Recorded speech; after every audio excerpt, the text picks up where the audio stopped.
Let me be real with you for a second. There is a loneliness that's different from being alone. It's the loneliness of being surrounded by people and still having no one on your side. The friends who don't really get you, the family who tolerates you but doesn't see you, the circles you keep trying to fit into where you're always the outsider, always the one who doesn't quite belong. And after a while, you start to believe the story. There is no place for me, there is no one like me. I am on my own. And maybe that's true right now, but here's the thing nobody tells you. Being on your own is not the same as being alone forever. It's not a life sentence, it's a starting point. And if no one's on your side, that doesn't mean you're doomed. It means you get to build your own table. First, let's be honest about what you're actually looking for, because community is one of those words people throw around without meaning anything. You're not looking for a crowd, you're not looking for followers, you're not looking for people who'll just tolerate you. You're looking for the thing that every human being is actually starving for, to be seen, to be known, to be understood without having to explain yourself, to have someone who's genuinely on your side, not because they need something from you, but because they see you and they choose you. That's what you want, and that's rare. It's rare because most people never find it, and it's rare because it can't be found the way you've been looking for it. Here's the part nobody wants to hear. You can't find your people by looking for them. You find them by becoming visible, by being so unmistakably yourself that the right people can't help but recognize you. Think about it. The people you're looking for, the ones who would actually get you, they're out there, but they can't find you if you're hiding. They can't find you if you're performing a version of yourself that's designed to fit in with people who aren't your people. They can't find you if you're so busy trying to be accepted by the wrong crowd and that you never show up as who you actually are. The reason you haven't found your community isn't that it doesn't exist, it's that you've been showing up as someone else, and your people can't recognize you through the mask. So the first step is terrifying and simple. Stop performing. Stop trying to be the version of yourself that you think people want.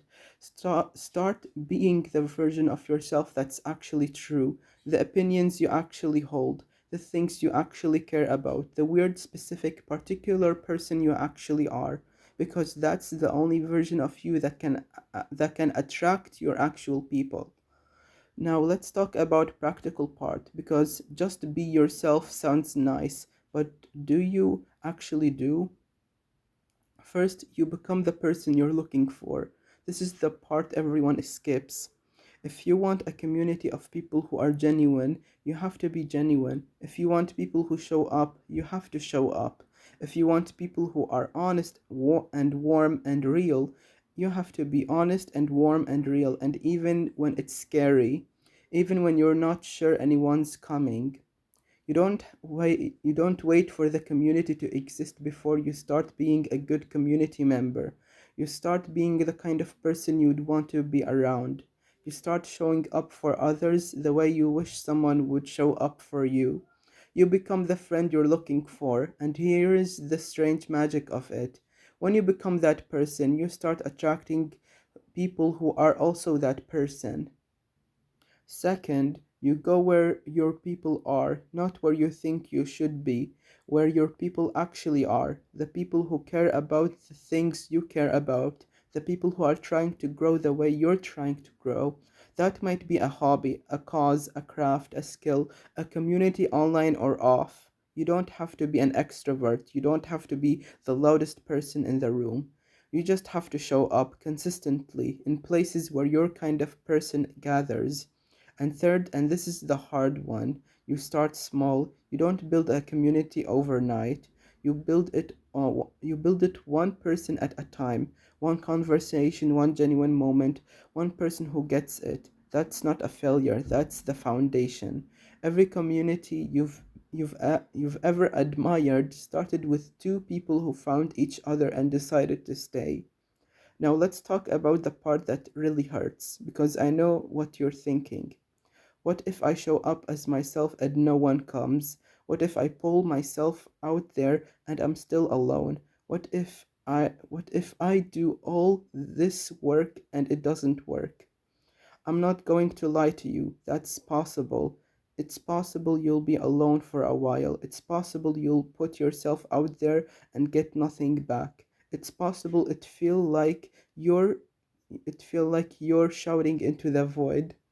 But here is the thing, being alone while being yourself is not the same as being alone while hiding. One of those is a prison, the other is a season, and seasons pass. And here is the deeper truth. When you stop hiding, when you become the person you're looking for, when you start showing up as yourself, even if no one else comes at first, you're no longer alone in the way that matters, because you're finally with yourself, and that's the foundation that everything else gets built on. You can't build a community on a foundation of self hatred and hiding. You can only build it on the ground of actually being who you are. And here is the thing I want you to really hear. If no one's on your side right now, that's not a verdict on you. It's a starting point. It's the empty room before you build the table. And you get to decide who sits at that table. Not the people who tolerate you, not the people who drain you, not the people who make you feel small so they can feel big. The people who see you, the people who get you, the people who are on your side. And those people exist. I promise you, they exist. They're out there right now, looking for someone real, looking for someone who isn't playing games, looking for someone like you. But they can't find you if you're hiding. They can't find you if you're performing. They can't find you if you're so busy trying to belong to the wrong people that you never show up as yourself. So stop. Stop performing, stop hiding, start being who you actually are. Start being the friend you're looking for. Start showing up one small step at a time in the places where your people gather and build the table. And here is what I want you to take with you. You don't find community, you build it. And you build it by becoming the person you're looking for, by going where your people are, and by starting small, one genuine connection at a time. The chains you're wearing, the ones made of, there's no one like me, and I don't belong anywhere, and I'm on my own. They feel real. They feel like they're protecting you, but they're not. They're holding you down. The door was never locked. You just couldn't see it through the fog of loneliness. So build the table, not for everyone, for your people, for the ones who will actually get you. And when you do, when you're finally sitting at a table full of people who see you, you'll look back at this moment, this lonely, empty moment, and you'll understand. It wasn't the end, it was the beginning. The door's open, walk through it.